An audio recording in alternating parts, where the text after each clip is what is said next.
Phase 1. The idea that feels obvious.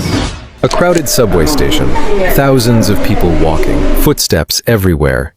An engineer watches the floor and thinks, what if every step produced electricity? Suddenly, the idea feels brilliant.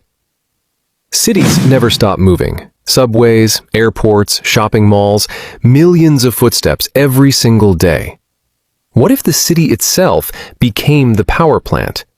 No smoke, no turbines, just human movement. This idea actually exists. Engineers have tested floors that generate electricity when people step on them. They use something called the piezoelectric effect. Certain materials, like quartz or engineered ceramics, produce electricity when they are compressed. Pressure goes in, electricity comes out. Sounds almost magical. When a 70-kilogram person steps on a tile, the material compresses slightly. Wires collect the charge. Capacitors store it. Energy harvested.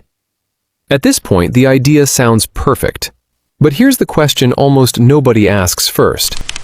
How much energy is actually inside a single step? Phase 2. The first number that breaks the fantasy. In ideal lab conditions, one footstep might generate 5 to 10 joules. Real-world systems? Often closer to 0.2 to 1 joule. That number sounds harmless, until you compare it to something familiar. 1 joule powers a 1-watt device for 1 second.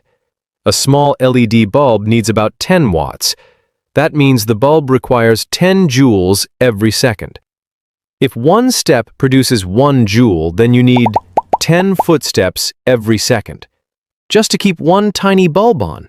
Not a house, not a street light, just a bulb. Now imagine this. A person walks about 2 steps per second. So even 5 people walking constantly might barely power that single LED. Already the dream starts cracking. But the real collapse comes when we scale it up. Phase 3. The scale shock.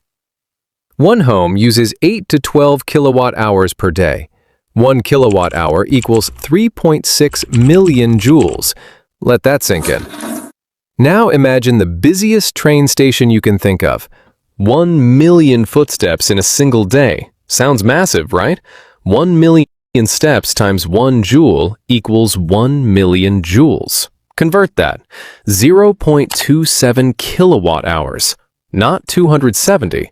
0.27. Your smartphone battery holds around 15 watt hours.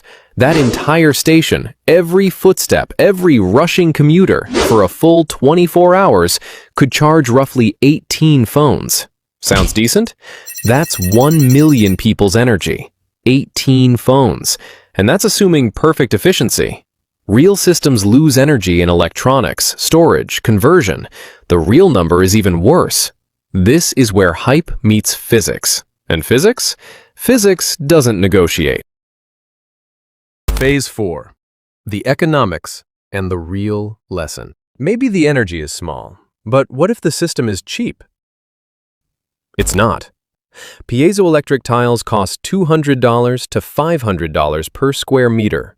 Installation, electronics, maintenance, mechanical wear. A 400-watt solar panel costs $150 to $300. No moving parts. 25-year lifespan. Recovers its entire energy cost in 1 to 4 years, then generates 6 to 20 times what it took to build it. Footstep tiles wear out before they ever break even. The installation cost alone exceeds the electricity they'll ever produce. So what are they good for? Surprisingly, a lot. Museums, exhibits, sensors, awareness.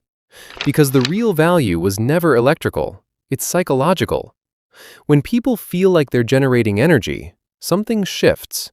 They start thinking differently. That's why Japan uses these tiles not as an energy solution, but as a green technology demonstration, a symbol, not a system. Grids run on energy density. Human motion has almost none. The sun delivers an incomprehensible amount every second. That's why solar, wind, and hydro dominate. They scale. Footsteps don't.